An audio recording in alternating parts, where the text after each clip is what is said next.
And now everyone's awake. She said, Like, what? do it again. Do it again? Where did it go? We'll do that. All right. So, okay, first up, we have to move to approve the abstract 13 and also abstract 1. You're moving it? Yep. Second. Yes. Yes. Yes. Yes. All right. Next up would be to approve meeting minutes of December 11th and December 18th. I'll move those. Second. Yes. Yes. Yes. Yes. And now we've got the open the public hearing on a local law concerning best value. Oh, okay. I need a best value.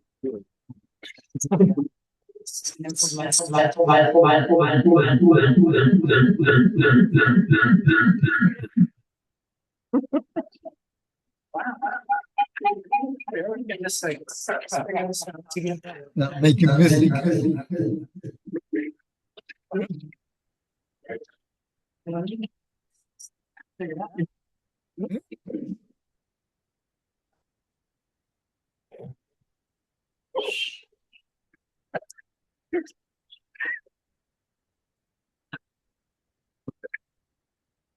Oh, brother. Okay. No, it's mine. Mine is okay.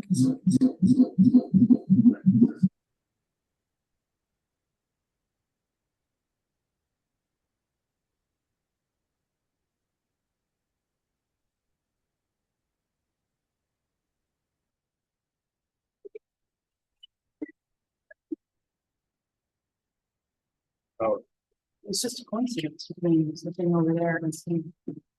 My computer needed to be started. okay. Technology.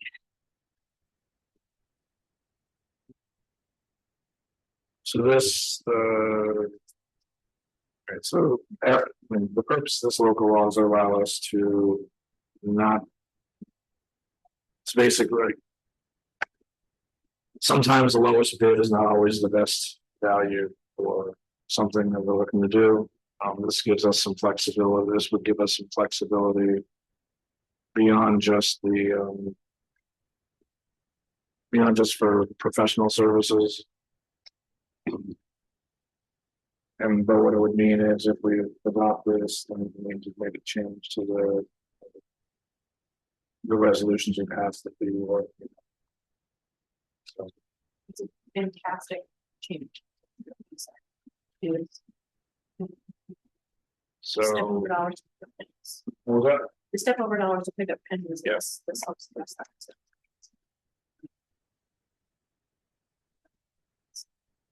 It's good. Yeah. No. No, it's actually came from there, but Well, for lottery. Yeah. Caroline did it for, Yeah. Right. Thank you.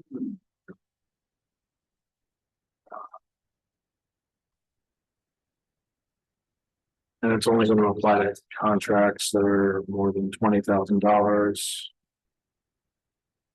Under that amount, we can do this.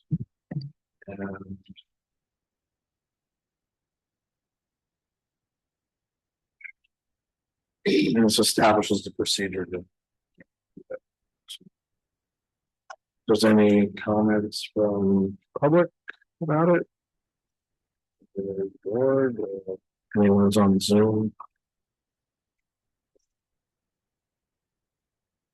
Otherwise, we'll just keep this open.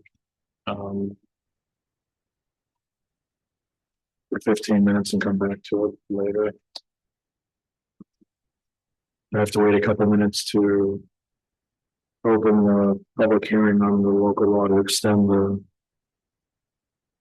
moratorium on commercial cryptocurrency mining operations and data processing centers.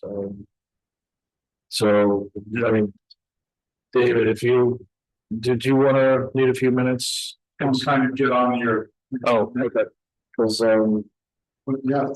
I'd like to ask a question about the procurement and the best Yeah. value procurement.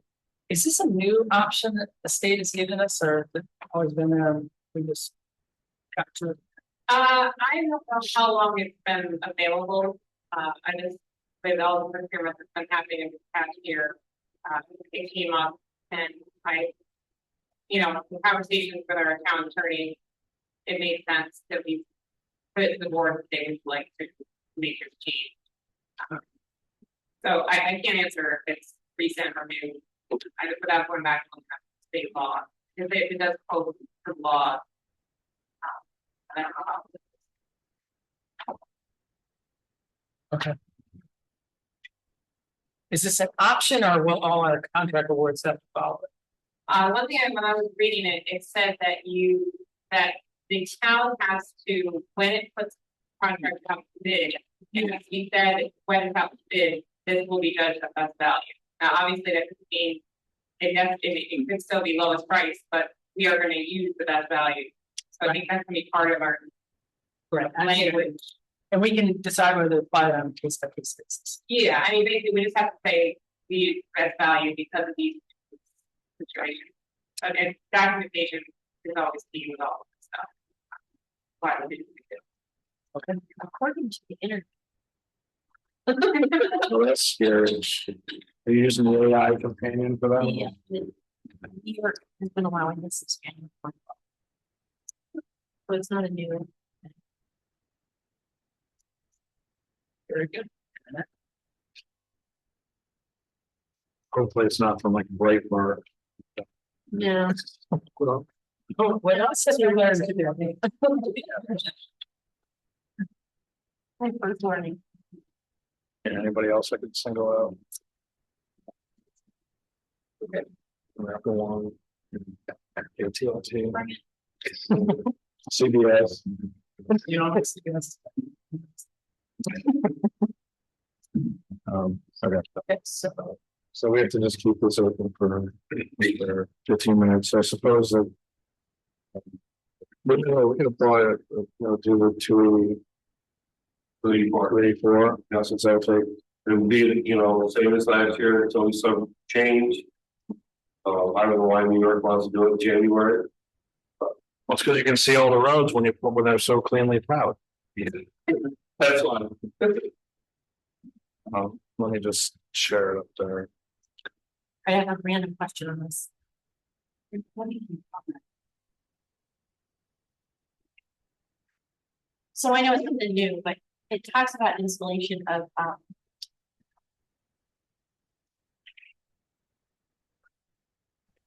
installation of more curbs. Sorry. Shoulder, David know what shoulders are. Is as you're doing it, is there an opportunity to capture like or where shoulders are being like widened that might be better for bicycle use, or is it they're never really going to be wide enough for that? No, we put the shoulder to the ditch. Okay. As far as we can. Okay. Some are, 2 foot, some are just depends on where it comes up. Okay. Your blacktop's got to be straight. Okay. Then when you get a shoulder machine, you put the shoulder. It's out of the way with boards, fixtures.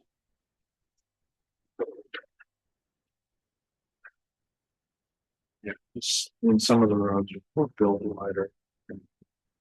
Yeah, I just know that the county tries to have that bicycle map of where it's more bicycle friendly roads. Mhm. Their shoulders being widened and they'll have like more time to capture that information. So we usually go wide in the town and help us.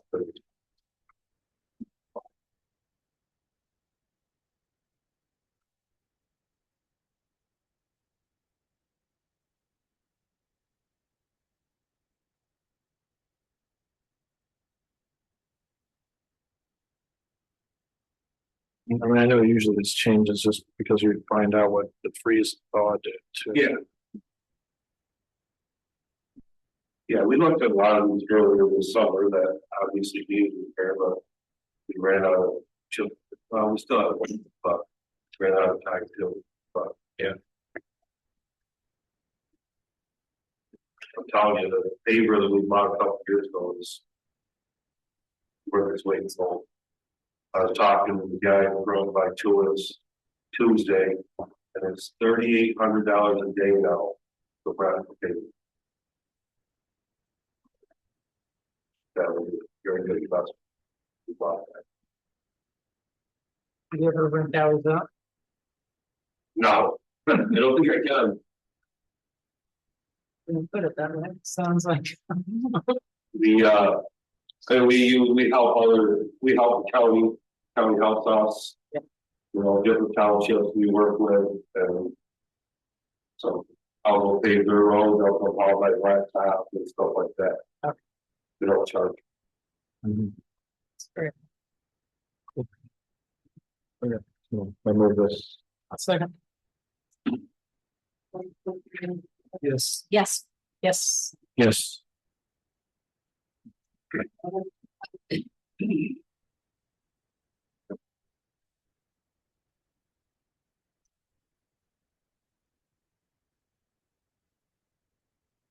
And we did find our water leak at Yellow Barn Road, and we did repair it. The tank is holding. At some point, we're gonna need to figure out what we're gonna do with some of these old lines up there. Yeah, because it was all the it's a PVC pipe, when when I showed it up on the screen last week, so we could see what you guys were doing. Yeah, the PVC, the galvanized, which obviously galvanized, the threads after years and years of vibration and stuff, they pull apart. We found a total of 3 leaks in the last 5 weeks, and we repaired. And everything's holding perfect right now. Pumps haven't run for a couple days. Really good. So at some point, we're going to have to talk about. You got to get together with the old Barn group or what, but we're going to need to replace some of these pipes. Yeah, and I think we're gonna probably have to arrange some kind of community neighborhood meeting about it, because they're gonna need to know, 'cause that's gonna be very expensive. So, Well, what's the cause of the leak? Just PVC pipe, Yeah. and then apparently from all the reason it's called spring water road is because the water runs up there all the time. And it must have been shifted a rock and just wore a hole inside the pipe. I've never seen it before. pretty small for that to do it, Yeah. like, running. But there's actually I've got the pipe that's the hole is about that long, shoot right outside. And that's why I couldn't find it, because it wasn't coming up, I went up out of the ground, and just shoot the side ones. On a spring run road, those ditches run all the time. There's always water, Hard to know. and Carlos stopped the both point there now and started digging. okay. We're gonna open up the public hearing now for the local law extending the moratorium on commercial cryptocurrency mining and data processing centers. So we can get that started.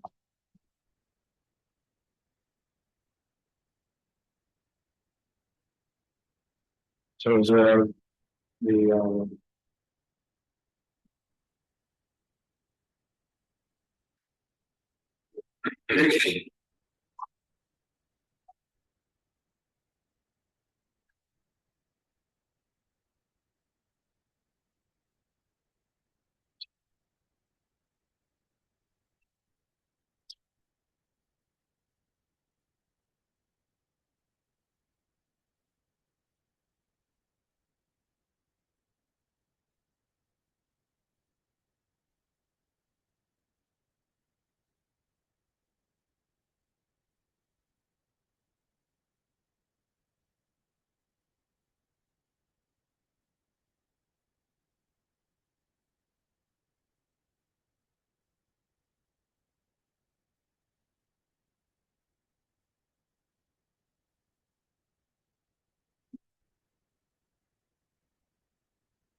Falls and close to this.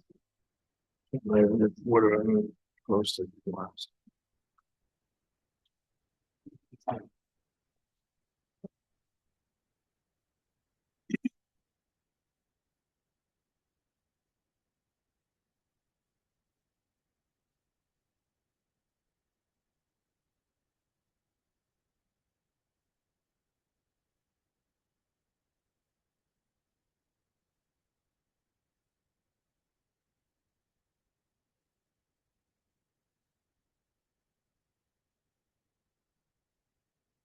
So if you want me to change the co-host, I can. Yeah, we're going to do that.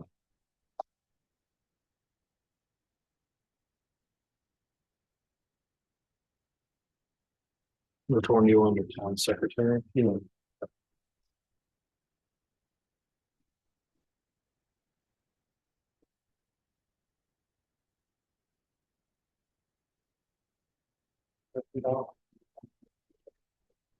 That's if we're extending our 18-month moratorium for 2 months.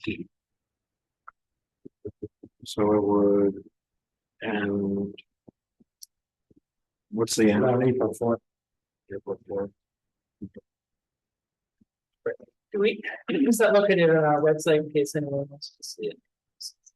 Yeah, so it's, if you go on the planning department and local laws, everything's there. Okay. Yeah. It's Just if you in go on line, the documents. but this extends our current 18-month moratorium for another 2 months. So it's clear what to do. And in the meantime, we expect to pass a local law. A ban. This is giving us the time to make sure it's, Sort of. this gives us time to make sure it's drafted properly and. It's time to. And you got, I'm just gonna send you a comment. Your own. So if there's any comments from anybody here, I'm sure.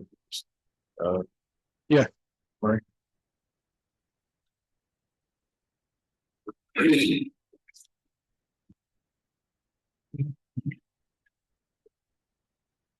didn't have an opportunity last month to express my appreciation for the direction that you took the data center legislation. Thank you.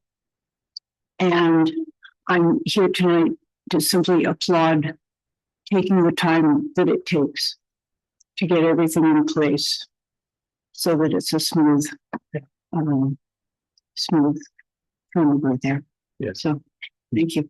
Yeah, Thank you're you. welcome. Thanks. And. Oh, yeah.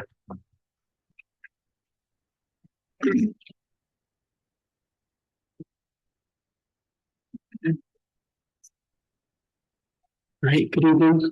I don't have my show paper this time, but I'm Jack Wright, 7 New Road, here in the village. I'm here tonight as the chair of the Climate Action Committee. We just wanted to voice our support for extending the moratorium to give the town board time to, properly define and then vote on the local law banning data centers in cryptocurrency mines.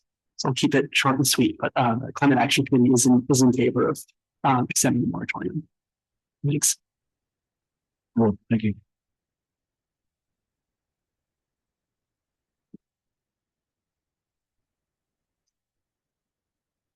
So,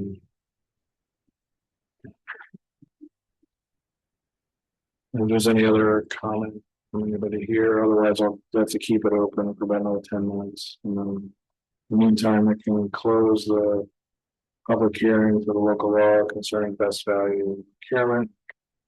Vote on that. And then David, when we're done with that, if you wanted to set up over here. Yeah. Is there a way? Lessening the light. Yeah, we can turn those off. So you need to, well, yeah, first we're just going to vote on this, the best value, and then we'll move into the presentation. So I'm going to move that we adopt the local law concerning best value procurement. Second part? Yes. Yes. Yes. Yes. Okay. Thank you.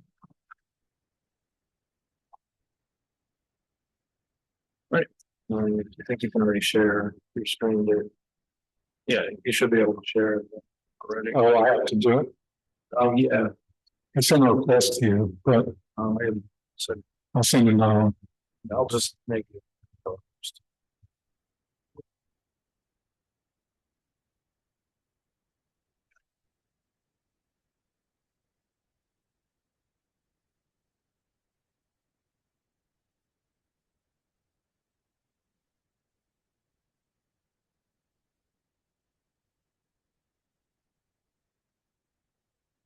Okay. So thank you for allowing me some time. Um, I'm here my name is David Weinstein. I'm here as a representative from the Unique Natural Areas Survey Inventory, actually, of the Tompkins County Environmental Management Council. And it is the 50th year of the inventory. We've been going around to the different towns and doing this similar presentation to this. Really, it's less about the fact that it's a 50-year anniversary, and more that last year we completed probably 10 years of trying to redo all the borders in the unique natural areas. And I'll tell you why that's important in a minute. But just to reiterate, you guys probably know that the purpose of the unique natural area is to identify and describe areas in the county with outstanding environmental quality. It's to promote conservation and preservation, but that's up to you guys. That's our objective is to make information available, and then based on the quality of the information, you can decide if it's needed to do preservation. So we are trying to help people make informed choices, and you can make the best choice when you got as much information about a site as possible. And I know that Ray knows that, but it's important to have information before you decide about development. So a unique natural area, this is really important. The unique natural area designation is advisory. It is not regulatory. It does not allow the public to come on private property without landowner permission, and it does not provide legal protection. That's something we would hope might follow. As I said, the inventory is 50 years old, but the most important thing is that last year we completed the boundary revisions of every single one of the UNAs. And so now currently there are 195 sites. It's about 15% of the county are in unique natural areas. So a place that's identified as a unique natural area because another conservation organization has already evaluated and designated it as a preserve. Where state and county have designated different wetlands. It may contain diverse flora and fauna, and in particular, if it contains rare or scarce plants or animals, that really qualifies.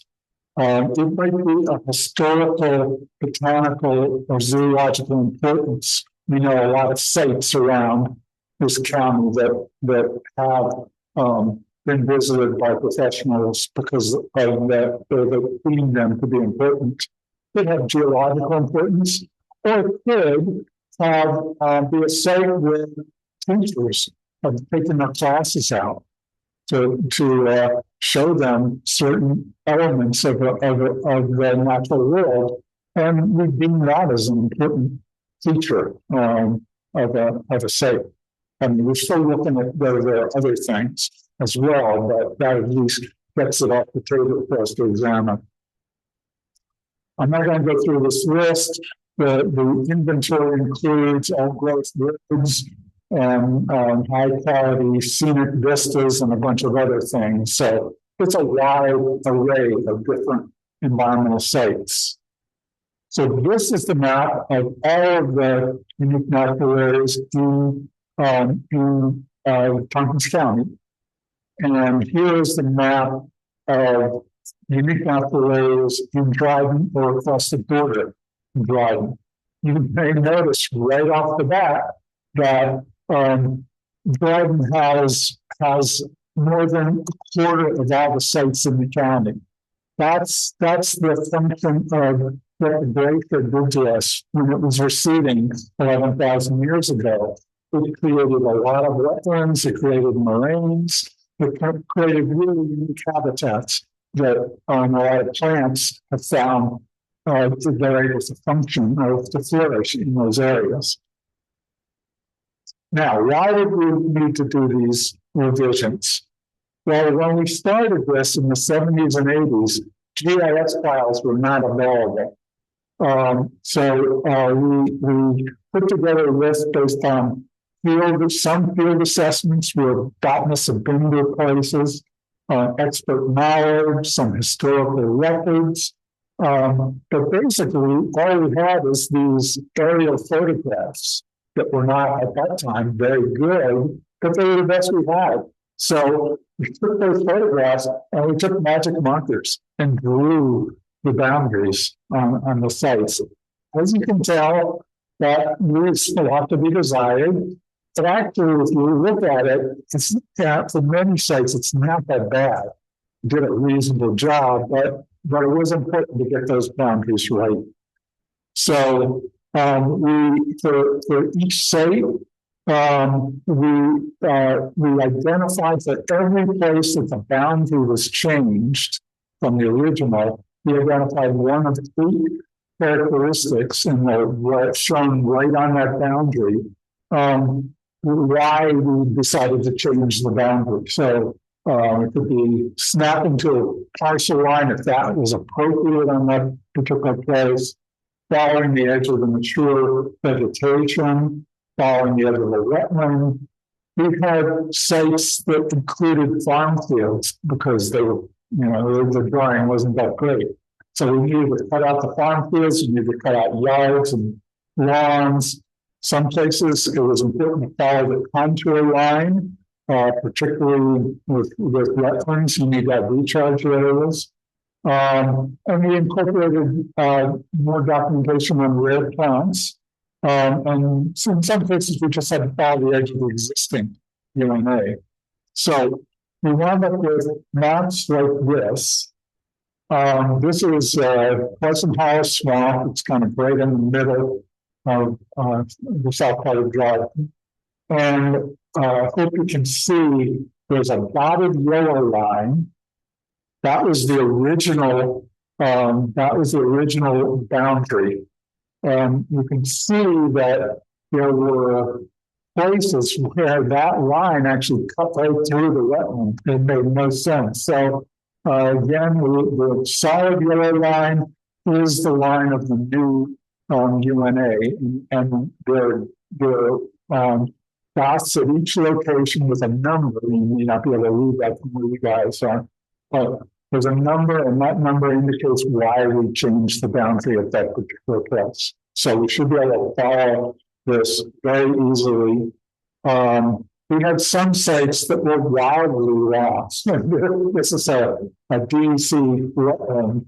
The purple line was the original wetland, an original boundary. You can see it's cut across some farm fields. So we corrected all that. In this particular site, we reduced the acreage by it's in the UNA by 67 acres. So in general, we are reducing the amount of acres in the UNA, not everywhere, but often it's true that the acreage was reduced, and now it's much more appropriate. David, quick question. So the maps that are on the county website right now, Yeah, they are the those don't reflect the new. Yes, they're the new ones. Okay, so it says like 2017, unique natural areas. Some of them, because it took 10 years. So when you see someone that says 2017, it was corrected in 2017. Okay. So it just, we got to the last sites in 2024.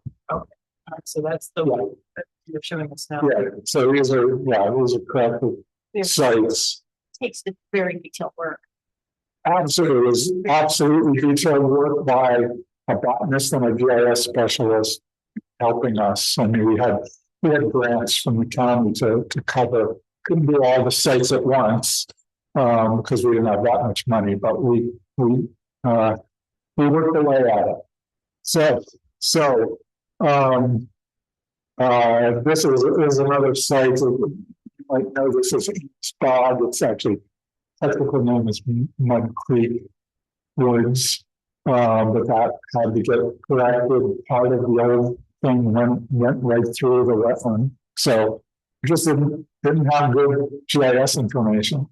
So this site, so when people are going to use these sites, and I show you a map that doesn't have any of those circles on, just for ease of viewing it. But this is the Conley Swamp West. It's over near the western border of the town. And so planners, or anybody, can look at these maps and not only get information about what the map looks like, but there's also in the inventory, there's accompanying data. You can't read that, but let me tell you some of the important things. It tells you lots about the site and vegetation description of the site, and maybe most importantly, the reasons why that particular site was selected. In this case, there's 6 different reasons why it was selected. And there's a whole bunch of other information about conservation, the physical characteristics, and the soil types. So it's a resource that goes along with the maps that can be used by anyone. The statistics for Dryden with this update are that we have 34 sites. 45 are entirely in Dryden, 9 are shared with other towns. And as I said, this represents more than a quarter of all the UNOs. So you might say we have a special responsibility to try and treat our unique natural areas well.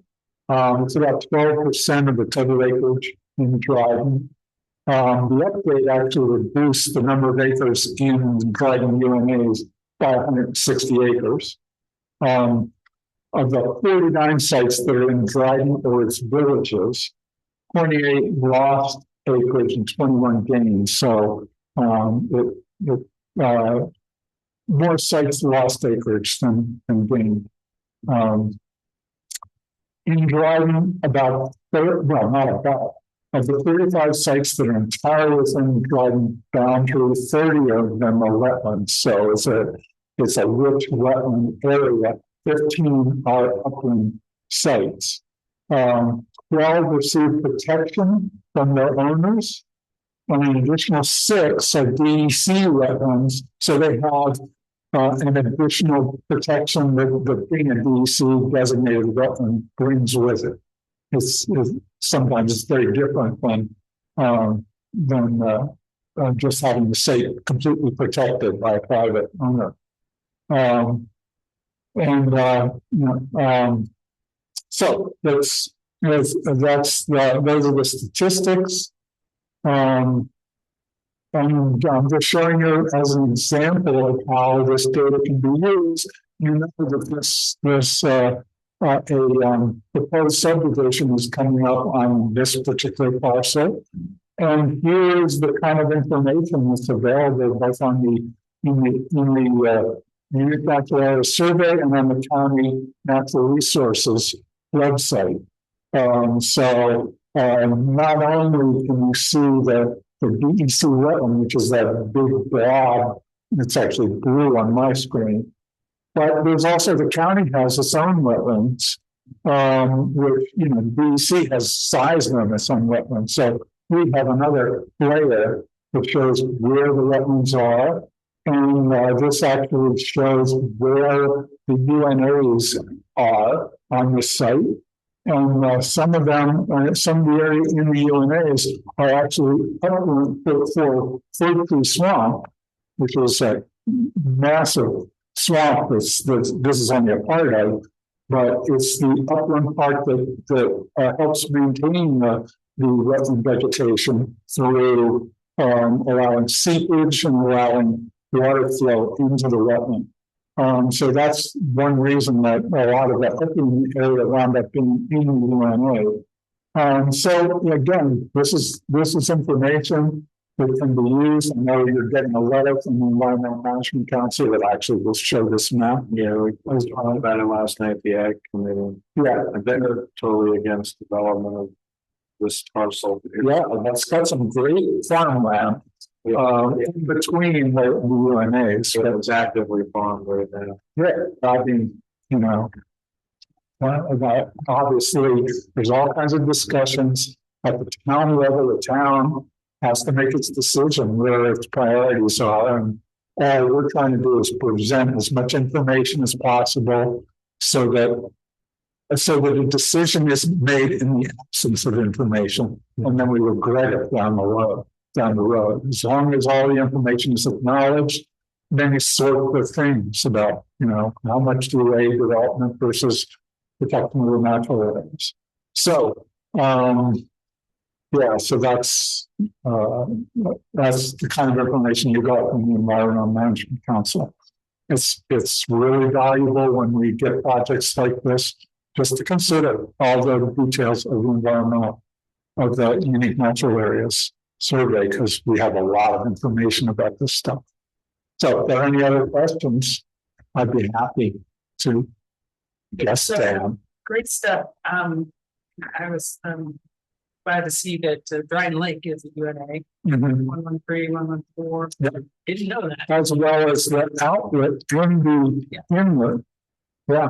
Meetings coming up with our state reps about protecting that area. We did all sorts of arguments about the need to maintain Dryden Lake Dam. Yep. Hadn't thrown in the UNA corner, you know, aspect of it, but I mean, as a thoroughfare, right, so it's a unique area. up with the little bio or the little description of each UNA number. I can send it to you. You want the ones from Dryden Lakes? It's all been sent to your planning department. Ray has it. But if you want me, I know exactly how to carve it out. So I will send you the stuff on Dryden Lake and the outbound and send it directly to you, as well as maps. Yep, we need to. That's the. Let's do it as soon as I can. You know, my idea. Yes, I'm all about trying to make the information useful to you. Thank you so much. Okay. Yeah, and thanks for that letter that got out about that development area too. Yeah. It was helpful last night. Yes, I mean, that's the Environmental Management Council. Yeah. You know, which, yes, I'm a representative, but the whole council decided on it. So, Oh, yeah.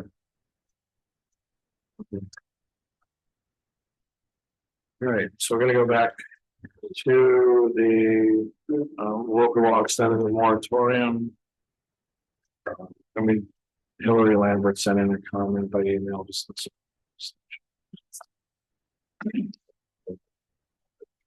So unless there's another public comment someone wants to make, I'm gonna. This is about the moratorium. If you wanted to make a comment about that. Has anything been done about the dam? Dryden Lake Dam, not like DEC's. Well, if you want We're in negotiations with DEC, who has responsibility for the integrity of that dam. They have signed a document. They have suggested to. Since I moved here, I often walk around the rail trail. Yeah. And, I noticed that the water is never flowing over the top, but the stream is running just fine, so. Yeah. How's that? It's got some leakage in it. And the dam is not 100% sound right now. And it will continue to deteriorate, if something isn't done. And that's how it's done. So the impact study's been done on what happens if. There's been an engineering study on replacing the dam. So we have an idea of what costs. Now we have to ensure that. Get somebody else to pay for it. Well, the state's gotta pay for it because it's their responsibilities. Now we have to make them actually budget to replace it. And the state is trying to step back from its commitment, and our local reps have been great, our state reps, they're very interested in advocating for this project, so. All I can say is, stay tuned, we're working on this right now. The town doesn't own it, own We don't own it. We have an memorandum agreement with New York State. DEC. Yeah. And the dam is in their job jar. but it's not, it's my understanding is it's not like imminently gonna disperse at any moment. It's just something, it's not like we don't have the time to this process. Yeah, we do, but we want them to. It's my understanding. We're not acting like time is endless either. Yeah. No, we're not. Yeah, it's not endless, but it's not, But I don't want people afraid that it's like gonna burst. no, it's not rated that like that, but it needs to be. They planned on replacing it a couple of years ago and then. Budget stop that. And we don't want to kick the can. So we want to just get it done. Hard. Yes. So, but. So for this, moratorium extension, does anybody else have a comment they wanted to add? Otherwise, I'll close the public hearing and. Okay. We'll do that. The only other things that came. We have the 239 response from the county. And with no significant countywide or community impact. And we don't need to do secret on this. So having closed the public hearing, I have a resolution to approve. Local law number 1 posted up. Number 2, yeah. Local law number 2, yeah, posted up. Yeah. It was local law number 2 of 2026. It's to extend the current moratorium by 2 months. And that'll allow us to do the. There's a statement in the resolution that talks, addresses seeker and calls it a type. Yeah.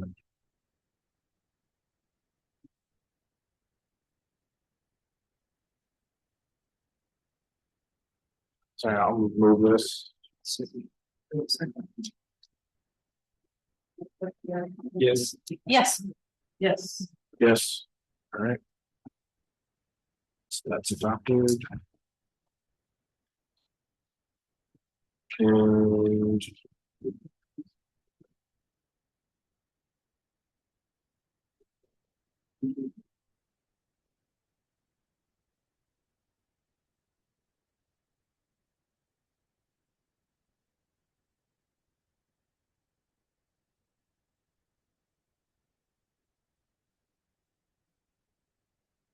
Planning department update.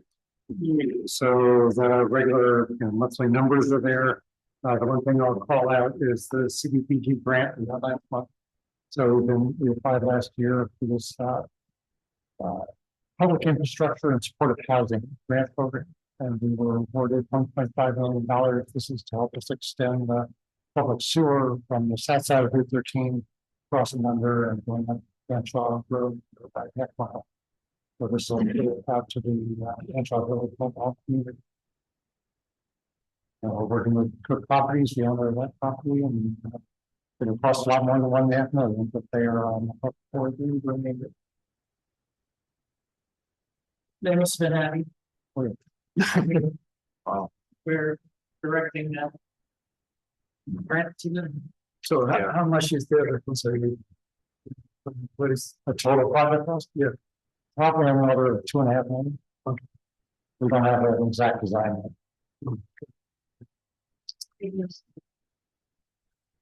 But it's necessary. Yeah. People It only is great news. And perhaps more people have that way. Yeah, because it's gonna open up a couple of parcels to, I guess, more about, yeah. Because there was one at the corner of 13 and Henshaw that someone looked at a long time ago, but never the utilities, so. There's prospects, commercial and residential development.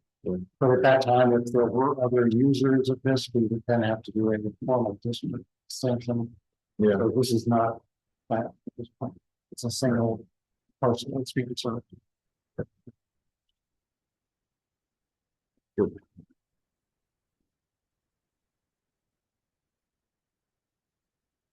and then when.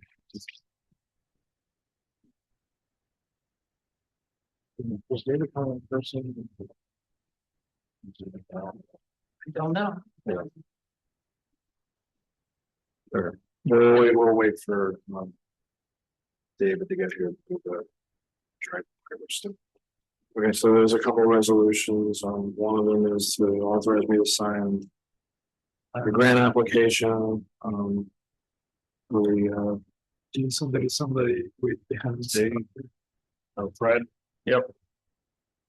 I don't see it on. That's my hand. That's my, looks like. I see it. All right. I don't know why it's doing that. Mine's a little like here. Yeah, it's like, well, I mean, it didn't come from me because it was literally this.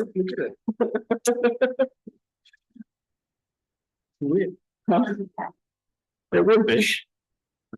That's what's gonna happen. Like talking.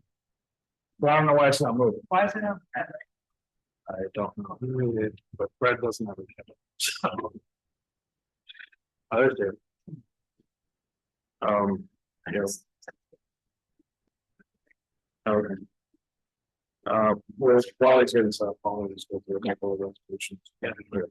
So first one is so I can sign the grant application that we put in by the CHA Board of Appeals. So. Yeah, I discussed. Yeah, we already we approved the contract with the grant, right? Right. Or they're developing, so it's to develop the construction. And regulations. Okay, so this is to hire the contractor who will then. No, this is for the actual, so I can sign the grant application. Yeah, I mean, I just asked Marty to put this resolution together, so that there's no question. There's experience. Sure.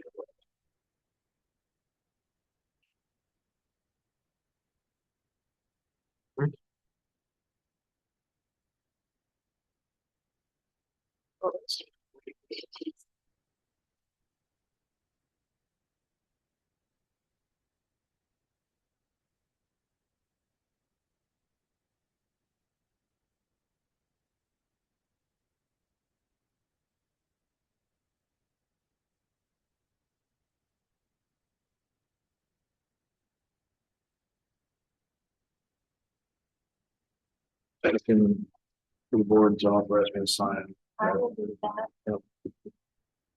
Sure, I'll say.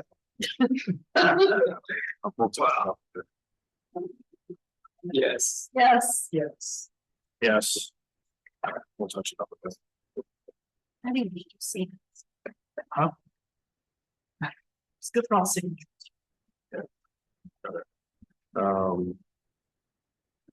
Resolution to appoint David Peck as vice chair of the Dryden Recreation Needs Commission. Second. Yes. Yes. Yes. Yes. Great. Next thing is the legal services letter for the Ithaca wastewater treatment facility. Just every town, the city, town of Ithaca, so we have to all sign off on this. So I will move that. Second.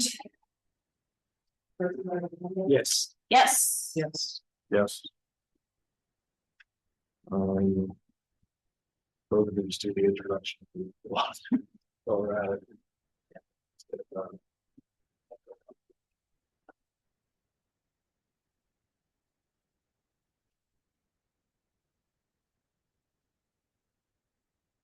So this is just a resolution to set the public hearing date for the local law to define data centers and cryptocurrency facilities.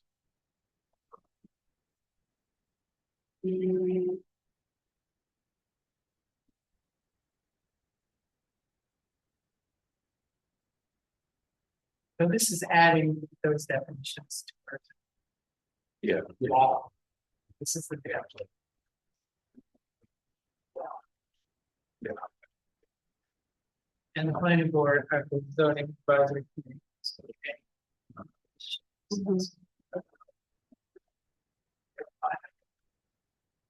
awesome. Yes, this is to define them and then. And then the idea is they're not gonna be in the use chart. So then they're.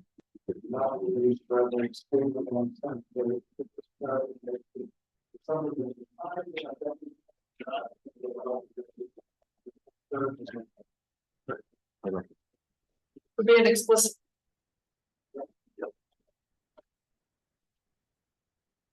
All right, and that's what I'm sharing on the screen now. So.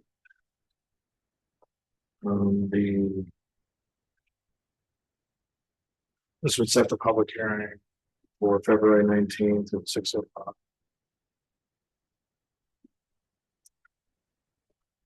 Will miss you. Yes. We'll give it her. Okay. I'll do this. Second. Yes. Yes. Yes. Yes.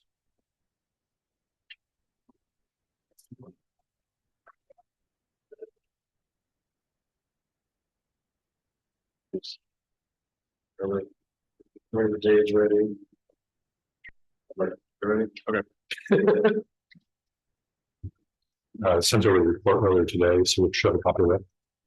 Just review what happened in December and what's going on the first half of January. Some initial projections for 2026 and a resolution to authorize the awarding of the Crater Drive construction.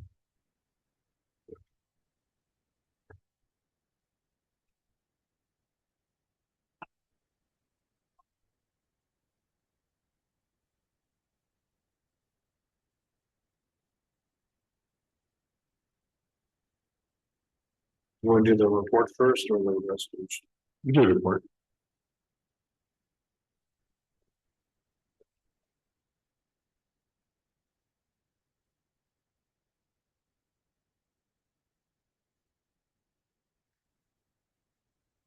If we go to slide 2.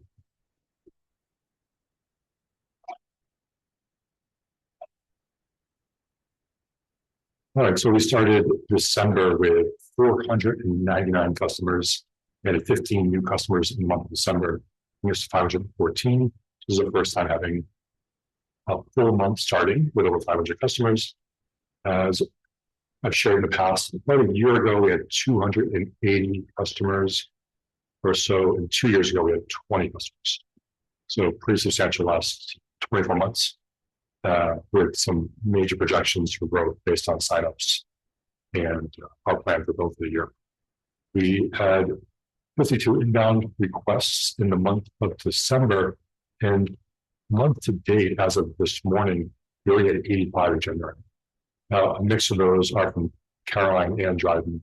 Most of them are Dryden, and most of them came right around the time the tax bills went out at the end of last month. So it was, as you remember, last year we did this, as well as in December this year we approved, where we asked the town board to approve sending an insert with the tax bills, goes to over 1,000 people across town.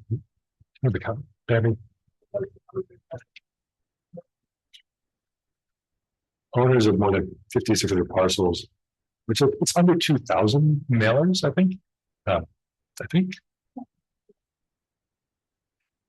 I thought somebody would double. Well, it went out to many, many people. And instantly, as soon as people get them, they go to our website and they sign for service. That has helped to get a few more green zone installs already scheduled. But most of what it does is helps us continue to build up the number of people who are interested in the service.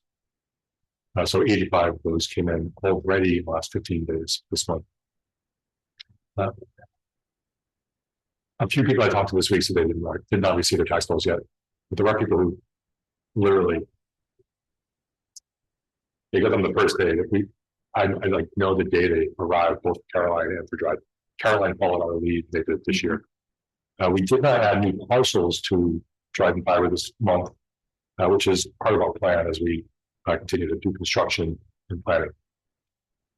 Now, regarding construction, the Fredo extension project continues. This is a 900 parcel project across the northern half of town. There are some delays that we're finding. There's a few different parts. First is in the electrical make ready.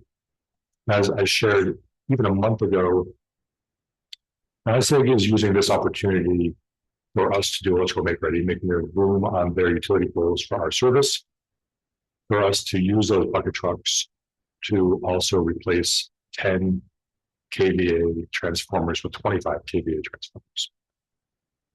However, they were not stocking the Ithaca yard, which I believe is the yard on Route 13, where the NYSEG building is. They were not stocking the yard with 25 kVA transformers. So our contractors who have been awarded this work are not able to finish these projects and hand them off to our construction team, actually go and bring in stranded fiber. This has been going on about 2 months. About 4 weeks ago, we met directly with NYSEG and began to develop a plan. The first day of that plan was December 21st, 22nd, that week of Christmas. So we haven't had too many normal non-holiday weeks to try out this new plan of assessing what the construction companies need, making sure they're available for the next week, and then making them available to pick up. How that delays us is these packages of telephone poles, utility poles, come in groups of up to 150 poles. We could have 148 of those poles ready to go, either completely replaced or modified to make room for us. If 2 poles out of that 150 need to have these 25 kVA transformers, the entire set, 150 poles, cannot be finished and given to us for construction. This is happening on these electrical make ready packs of 150 poles all over town. West of Etna, in McLean, in the northwest corner of town on Pooler Road, there's just areas where we just cannot get these last couple of transformers to be installed, closer to electrical make ready, and then hand those over to us. Are they going to change that policy? We're working through to see if there's new adjustments of what we need and what they have, and shipping them to Ithaca will work. We're going to meet with them mid next week, right after the holiday, and assess how this new plan has been working. So far, we've had 2 holidays, Christmas, New Year's, and a snowstorm. It was pretty substantial in the region that took at least one of our partners, Denella, off site because they were doing power outage. Now, once electrical make ready is completed and the poles are ready for us, as far as electricity has been moved, there are cases where we also need to have the telco companies, Verizon or Frontier or Spectrum, also move their equipment before we move our. They do not necessarily do that as soon as they can. They have up to 45 days in some places to do that. 45 days is a month and a half. 45 business days is 9 weeks before then we can go in and put our strand on these poles, put our fiber, flash that strand, and then go and splice it together, put in our electronics, get it all connected and ready for testing. So, How does that notification take place? which part? You reaching out, or the telecom companies know they have questions? So we hired a company called Labella in Rochester to manage this whole process for us. So our engineers will design poles, figure out which poles we need, they go to Labella to manage the entire electrical make ready project. Putting out to bid, comes back to us to award those bids, to each individual contractors. Once they're done, it goes back to Labella to close those out, make sure that NYSEG is satisfied with the work that was completed. Then Labella will notify the other utilities on the pole and say the clock starts now, you have to go and make these changes. We've heard very positive things from Spectrum of Frontier and Hastily Connect, who does have equipment on some poles in Caroline. It has not been as fast on the Verizon side. Like they'll use every one of those 45 days to schedule out the work. There are some cases where they have to do moves, but we can put our equipment on the poles before they move theirs. Or it's just a matter of what the legal distance is between their equipment on the poles. It's just like little minutiae things that turn one project on one pole into us working with over 4,900 poles. And all of the vendors, all the partners on poles have their own timelines to do their work. Just take something that might seem like I'll just focus stuff on the poles to stretch out over weeks and months and quarters and sometimes years. And it's up to that one company that Labella. Very much. I mean, they partner closely. We meet with them weekly. Vantage, who we hired on the engineering side, they meet with Labella and talk to Labella at least once a week, if not more often. Labella is involved with our calls with the state to make sure that they're not blocked. Just challenges up and down. The next one, circuit design work, can also cause issues, and that's because we had to do an audit last fall to figure out how much fiber we needed to service every house in town. There's some challenge where we had the fiber was already out there. We didn't have enough in some places. Electronics, as you may remember, a month ago we signed an agreement with Calix. We're going to be getting that equipment in this month. That'll have to get installed and tested and brought to life in the network. Just more steps to build this. There's actually a little bit more I'll show on a different slide. But that's where we are with the Freehold extension. I was hoping it would be done by the end of March, but now it looks like it might actually be also the April or May, given these delays in electrical make ready and the timelines for telco when they Frontier, Verizon, Spectrum move their equipment. Within the next bullet, later driving our project RFP, the bids were open on Tuesday, and we have a recommendation from our engineering firm to move forward with awarding that to certain utilities. This is a 3,300 parcel, 190 plus mile. This is 106 miles of fiber, 90 miles aerial, another 10 miles underground. So at 120-day build from when they commence. However, those days to construct can only really begin in a segment when electrical make ready is done. So contractually, the Freehold extension project is 60 days. The Greater Dryden is 120 days. These are business days. However, the clock does not start until we've handed them enough roads that can actually go and work on, because enough poles have been made ready for us. I'd like to say, like, we award this today at 120 business days, and tomorrow it's done, but there is a 45-day business day buffer for them to get ready, for us to make all the design drawings ready for them. In addition, all the electrical make ready would have to be ready for them to get to work on. And finally, with the Caroline Hut project, it's now built. It's the groundbreaking we had back in October. There's a pad, there's the building, where we bring in the electronics for that building in the winter and the spring and open it up for service for the Caroline part of the project sometime in the summer, July, August. Any questions on this? Yeah, it's where there, you said that Syracuse Utility secured that RFP. How many? There were 2 bids. 2 bids?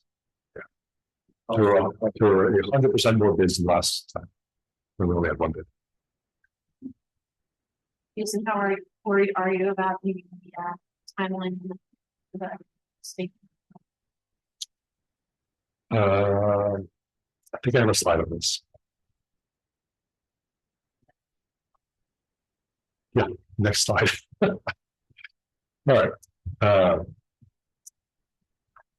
This is on the website, so anyone wants to download this. This is the executive summary from today for where we were for December, but actually as of today, which is it will be an enormous challenge to reach the MIP goal by the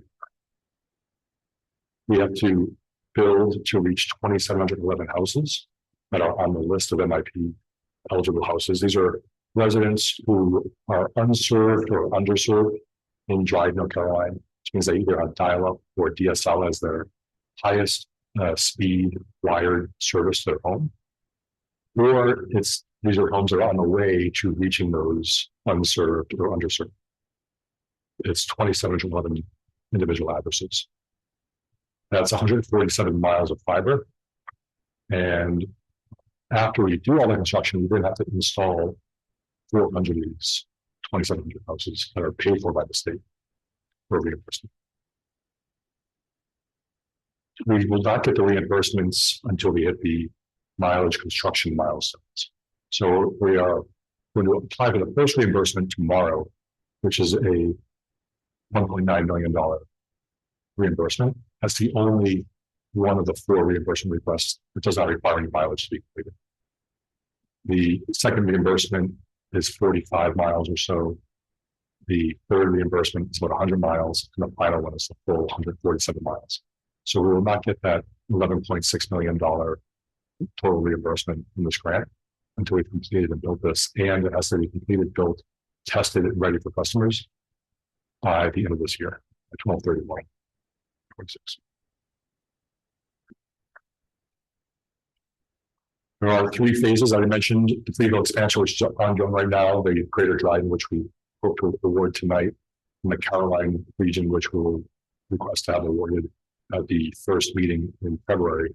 It's out to bid right now. We'll open that bid, the bids, the first week of February. So here's the challenges that I've identified and what our plans are. The first is in this electrical make ready, replacing and preparing utility poles. So about 4,978 poles we've identified in the project. The transformer acquisition is a piece. There's storms that will cause delays. Design, looking at the poles and figuring out which ones we're going to use for what. And probably those telephone moves all could have an impact on the timeline on what's going to be ready. The second challenge is in the continued cleanup from our prior engineering partner. There are entire segments of the map that had no permits and no design work, no poles being planned to use. Which means going all the way back to design, going out to parts of the town, identifying the poles, where we connect the poles to each other to bring the strand of fiber. There are entire sections where there's just not enough service. So there was places where we will overlash more fiber on top of existing fiber we installed last year. In the Village of Freeville, we'll be running more fiber underground for the conduit we installed last year, to bring enough fiber to reach the rest of town. And finally, the NYDOT permits were not requested in the town of Dryden name or in Dryden Fiber's name. They were requested by the engineering firm in their own name. We're not sure why that is. It's not commonplace. But what it meant is when they were no longer part of that project, those permits, those DOT permits were on hold and basically disregarded as this is not an active project. We've been working closely with the state and DOT to bring those over to us. It added about 3 months to our permit timeline. Typically, New York State DOT permits to use the state road right of way can take anywhere from 6 to 14 months to get approved, which would go way past the deadline for this project. We are working as quickly as we can to resolve this issue. Circuit design, another issue. We expected Freeville to be completely designed back in November. However, the audit, we realized what we didn't have for service. It's been a complete redesign to make sure we don't run out of service as we build out to the furthest expanses of town away from the hub and away from the pumps. And finally, inventory. Some items have 8, 10, 12, or even 14 weeks of lead time from when we order these items. Now, the last meeting, we put together I think a $1.6 million inventory purchase for the project, which is almost everything we need for Clearville, Dryden, and Caroline. Now, those orders are being managed right now, everything's being submitted. We might have more equipment than we have a place to put it, but it's better to have it here in town and try to find a place to put it than not have it when we need it for construction. We are gonna basically burn through everything we have on hand, yard and connexes, over the next 6 weeks to 12 weeks in the Clearville expansion. And then we'll hit a point where we'll be waiting for trucks to come in so they can rent them.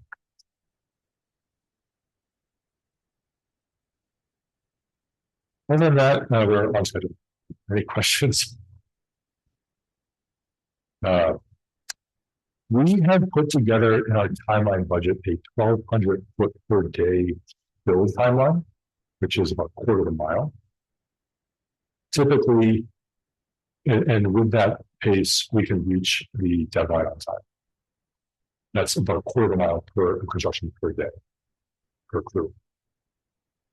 Typically, as we put that number in, crews have been able to manage a 3/4 of a mile to a mile build per day.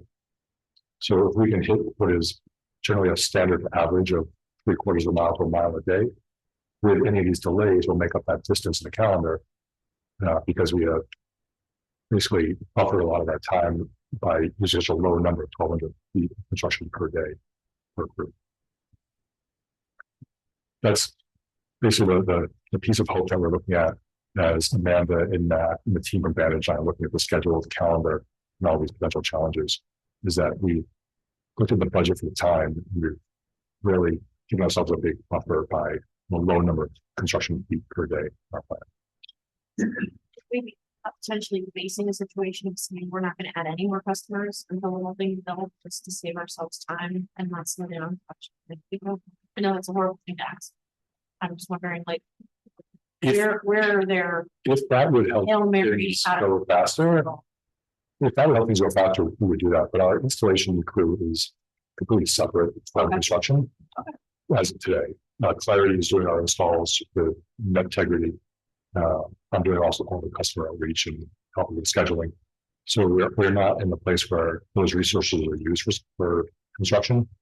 As a matter of fact, we don't check the box for the project until it's ready to go. And we have these installs happen. So that wouldn't be the right way to do it. Yeah, there's nothing like that hiding that would help. There's some cases that I found across the project where we trust other partners in the project to take the request and do it fast. Like we need help with these transformers. They're just not coming out soon. So there's no problem. Our team will take care of it. And that person trusts that their team will take care of it. And a week goes by and we ask for status, and they're like, our team took care of it. Because I asked them to, and they wouldn't not take care of it. I asked them to do it. Then a week after that, when we verified if their team did it, and that's what they told their team that they told us, they realized our team didn't understand that was a priority. It will get done, but they thought, they're operating weeks, not days, so they're operating months, not weeks. So that has popped up quite a bit over the last really 2.5, 3 months, where the urgency of passing the baton from person to person, make sure it doesn't get dropped, is not happening. It's more of a fire and forget. Like, I'm going to ask you to do this thing. I'm going to trust that you're going to get it done, and only verify that it's completed after someone else asks me to complete it. And that doesn't operate. We are getting a lot more detailed on: did this request get received? Is there a timeline? Are there blockers? What are the blockers? How do they? I don't want to say micromanaging, but we're deeply managing across parts of the project that in the past we're going to let the experts do their jobs and get back to us when they're done. But that is taking too much time. What do you think the state's more concerned about, or city miles built or the homes served? For our project, the Can you rephrase the question? Back in your slides. The goals are to construct 147 miles of fiber. Installed 400 microcolors. You know, what's the metric that they're more concerned about? Building miles of fiber or installing? Today it's miles of fiber because we can't install the homes as miles of fiber are done. They're tracking all these projects. There's 17 of them, I believe, 5 miles. How many miles did you say we're going to do? How many miles are done? Because I believe we have 50 or so installs completed. I don't think the other projects have any installs completed. Also, installations is only about $700,000 in the budget out of a $13 million project. So spending the money to get the construction done is often more the focus than the individual installations. Home installations will more pay for themselves by subscriptions than the cost of the infrastructure. It's a good question. I think the state is worried about not having any extension granted to them by the Treasury Department.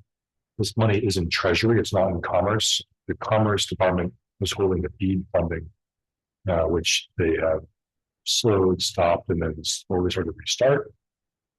This money was granted earlier in 2021 through Treasury, where it's more protected for us. However, it sounds like the Connect All Office does not believe that there will be any chance of any extension to this. We don't spend the money by the end of the year and requested reimbursements by March 31st, 2027. We will not get reimbursed. They're not going to get any more money out of Treasury. Now, the third thing is that the Connect All Office is being very focused on making sure that every dollar is very clearly accounted for materials, equipment, labor, to make sure that there's no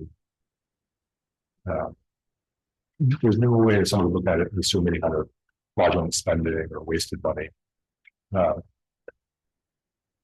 Possibly more so in New York than perhaps other states where there might be a closer watch for the federal government on projects.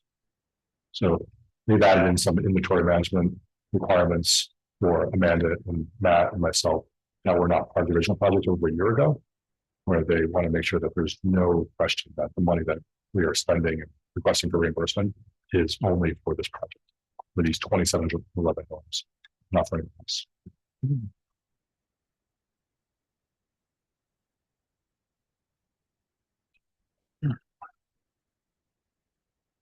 So it will be an enormous challenge to reach this. We will reach this goal. We will get done by the end of the year. You don't do these things because they're easy, because Ultimately, what you're saying is right, because no one has ever done anything like this for these people. We left it to the open market and everyone said, no, thanks. I don't want to spend the time, the money, the energy. Those people are on their own. Good luck. Or sure, we'll bring it to you for $65,000 to $100,000 for a home, which is not an expense that most families can afford. We say with the rest of the deck, that's the entirety of the report that I want to share. Tomorrow morning, there will be a public broadband committee meeting at 10:30 via Zoom, and we'll go through the entire deck to go through each part of the project. you're not gonna do the other 30 slides. Tune in tomorrow at 10:30. We're welcome to join us. Do you have a resolution to award? And that's the. Oh, thank you.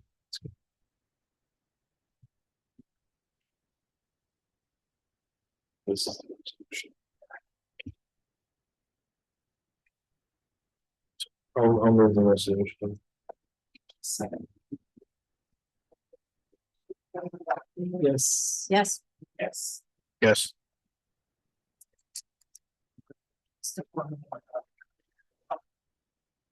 So this will reach every remaining house in the town of Dryden.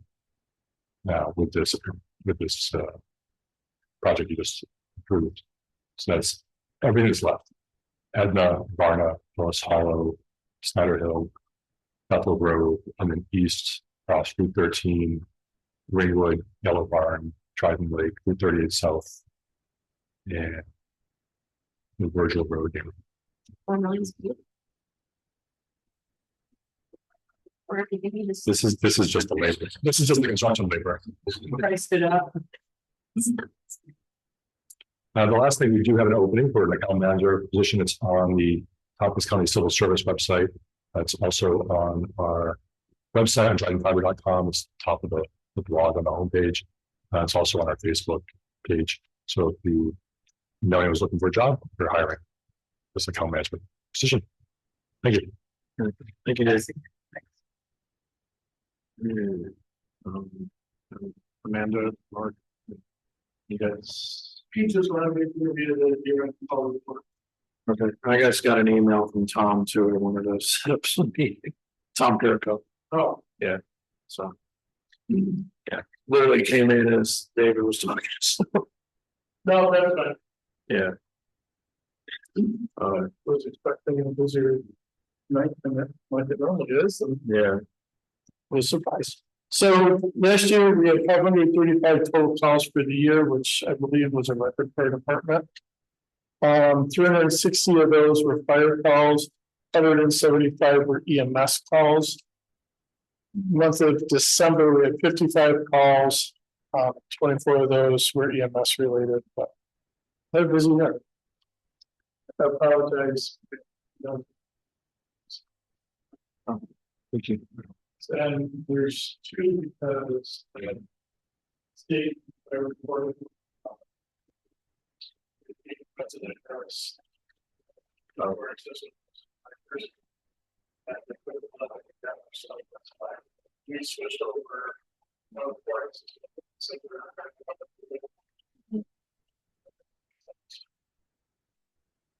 That's why I from this out. When you get the total, you just kind of. Okay. So now every day I'll have all the fire departments switching over at the same time, so they're all standard country. So otherwise they would have gotten overlooked. So that's pretty much all I got, unless you guys have something for me to take back. You guys had a big training last night. So yeah, we did our hazardous material, or hazardous response awareness training. So so that was last night, and then March 7th is the town of Dryden OSHA training, so we'll be doing that Saturday morning. There's 2 Wednesdays. Do you know the date of the Wednesday night training? So there's 2 nights. So for people that can't do like the Saturday, we also offer 2 Wednesday nights. So all 3 departments got together, McLean's included in this, and any other departments around want to. Just trying to accommodate everybody so we can get our OSHA and all our mandated trainings done during the winter months, so we're not breaking people out during the months. So To the officers, the officers. they're required to have all the same training as everybody. We were at a meeting of ourselves. You've been keeping up. More than likely not. So, yes. Do you have the, Yeah, so February 11th is the first 2 Wednesday OSHA trainings. Then February 18th is of the town training, road rescue, and February 25th is the other half. yeah, so Alright, so I guess I'll. Should ask you guys to name what dates you're available. When we spoke last. About having to get together. Fire districts. You would ask for 6 week, 4 to 6 week notice. yeah, I sent out a notice to. Pete and Mike and Mason. 2 of those, Pete said yes, Mason said yes, but I guess Pete might not have known about this. probably didn't put 2 in there. Pete's still trying because he's the chief now, so he's still trying to work this way of all the responsibility that comes with the position, getting his feet wet. So that's why he couldn't come tonight to have the first officers meeting tonight with all the officers. So probably a couple of dates and what works best for everybody might be easier. Well, it's hard to do because I'm getting specialists coming and I'm not specialists, people you know, in fire districts, and then we talk about the work and I'm getting our attorney who's going to manage this process. They commit to it. Trying to have this all wrapped up. Looks like we've got I started. apologize, I didn't get the email, so I didn't know, so. Well, Yeah. I guess you're still involved in, you're no I'm longer. not going anywhere, but because this was 2025 stuff, he asked if I bring it, where the officers had, stuff, and Amanda's the president now, so we figured we'd introduce her as. President. What is it? Probably for something like that, where you're gonna take 2 to 3 hours up, probably, yes. And every Saturday between now and March 7th. Pretty much, yeah. So that leaves Valentine's Day. Oh, no, that's sorry. You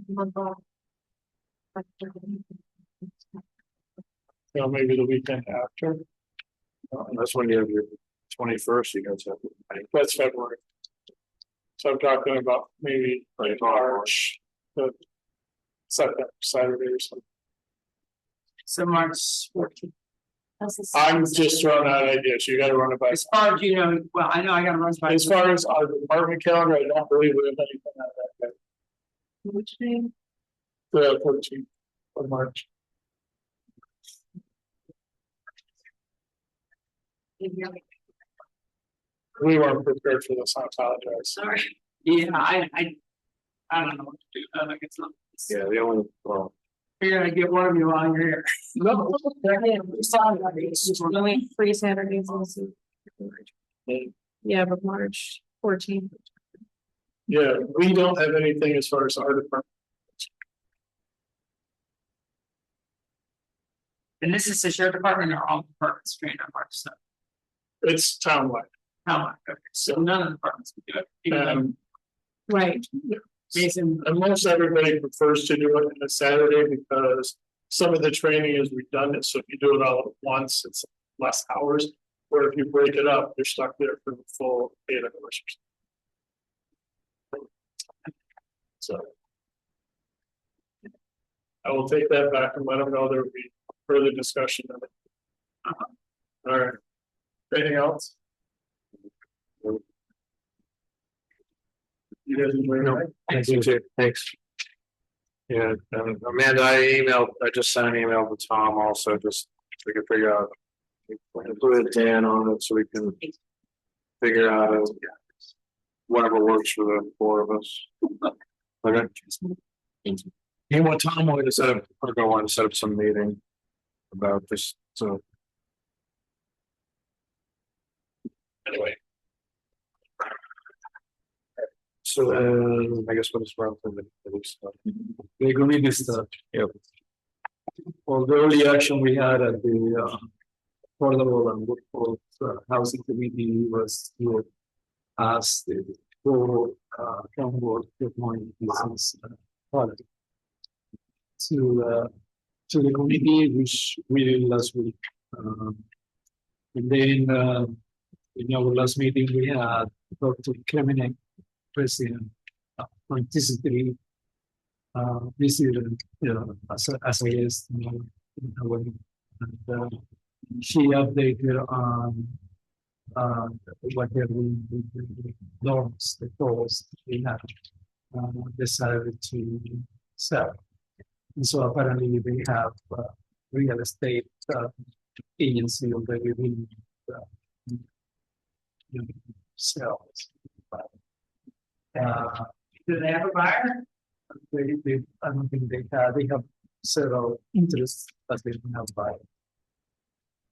And they are entertaining a number of ideas about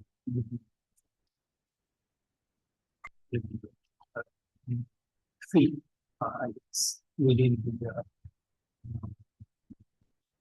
the limitations that kind of government have. repeating the and then we had a scarce two people from Hillside Acres that are sort of organizing buyout from the owner.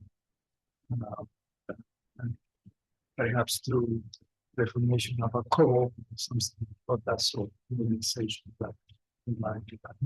So the committee decided to help connecting the resources, connecting the guidance. That's the two things that we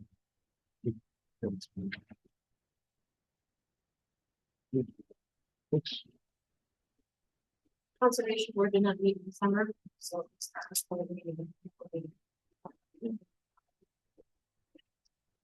Yeah, I think, we bring it up on, thanks, my board has been meeting out, the board has met since our last meeting. We last met on the 9th. We talked about that in December, so the zoning advisory group needs to meet. All the definitions. At our last meeting, that only took 2.5 hours. But it was important for me. It's actually really interesting. Like, so that's what we don't see. And yeah, I think the next planning board will talk about this actual area project. Yeah. Planning board review. It's been a long time since I was on that committee,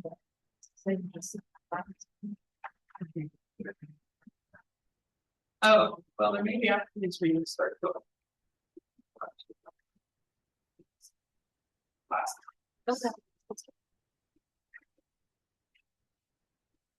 Christina sent an email on CAC.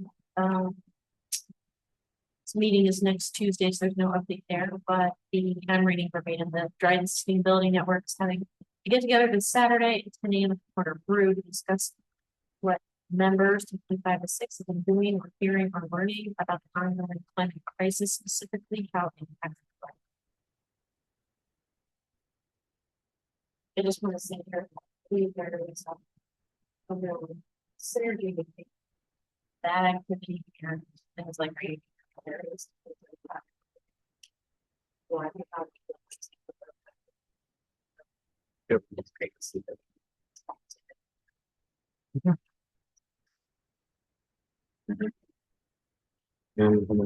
Well, the rail trail, I do need to give you guys a heads up. That, we are working on a TAP grant for phase 3A, phase 3B, or we want to put it, but to finish the trail. It's the gas. Is there a map out there yet with the proposals? No one's in here. Is there a study? Yeah, we want to go forward with the application. Which is what we use for the bridge. And whether this board needs to be aware, like the bridge project, we have a public action. Be prepared to be backstop. I feel like this is a legacy project. It's not now. But we have to be prepared. In the case that we might not find a match money or other contributors, town has to on paper saying it will backstop the project. Very successful getting a lot of applications to this project. But I'm sure not really that we have that discussion this cat grant program. Way things look, I don't know many more times it's offered, funded. I don't know where else we can find money for that. I project that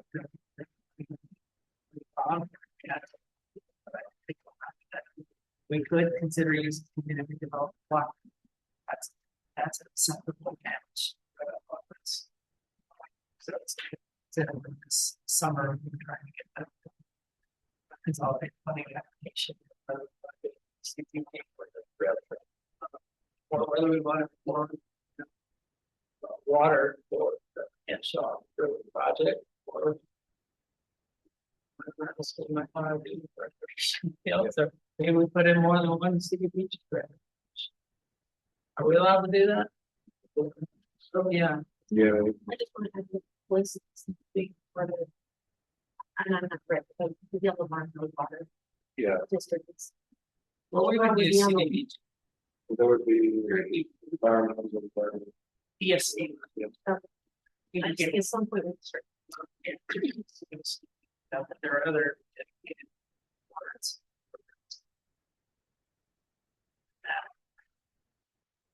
Yeah, that one. All of that one, it's unlikely to get. I know, it's a two big for this big possible.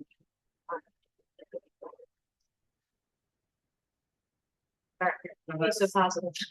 Right, but that's a, yeah. Back to my point on rail trails. So, yeah, that's something that we're. And we have had a lot of success working. As working with Britain that we are on boxes.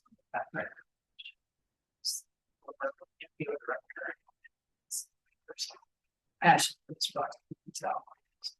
Good energy. Yeah.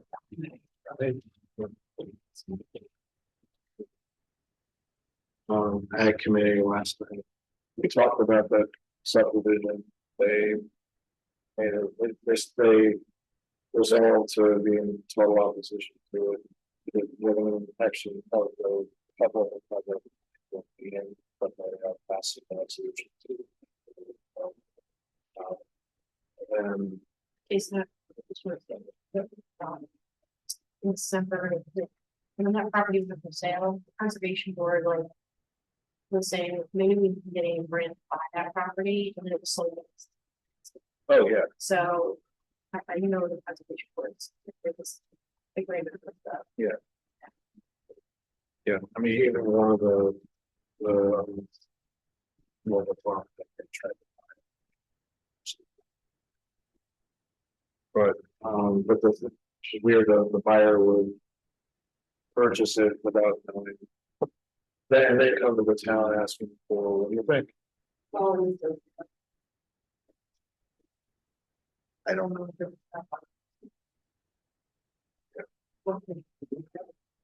That's important information for them. That wasn't conveyed by anybody to us.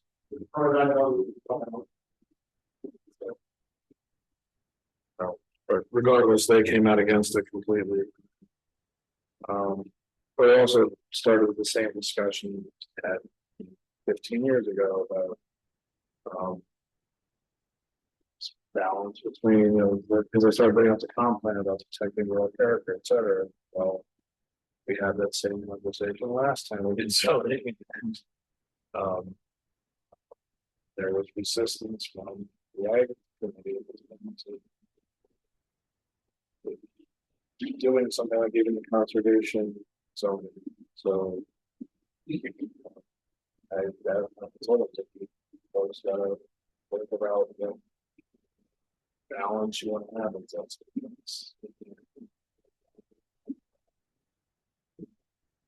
it seems like there were the resistance to this. That's what the land is current still used since least for crops. But you know, if it were there and they're not gonna let someone talk about it. So it's they have to come up with that. It's not like you, it's not wiping it news. With the internet. For the conservation board of it, with the ag, this is still a land. It's like Parts of it. well, yeah, right, parts of it are, but the parts that aren't, for them, it's not about. At all, they came back from a dig for members. All the CEA, UNA stuff that happened here way back when. They were all. They came here and drove against it. So. So now that we use it, it's. That's one thing. But figure it out. So it looks like they're gonna start trying to figure that out.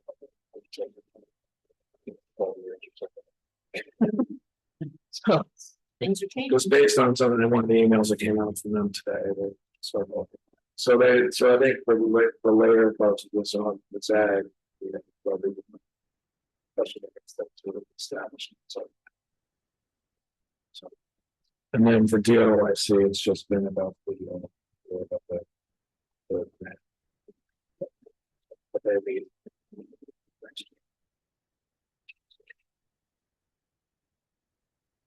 I guess if there's anybody on Zoom or here who, for citizens privilege.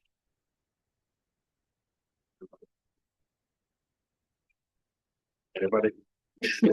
Going once. Going twice. 3 times. All right.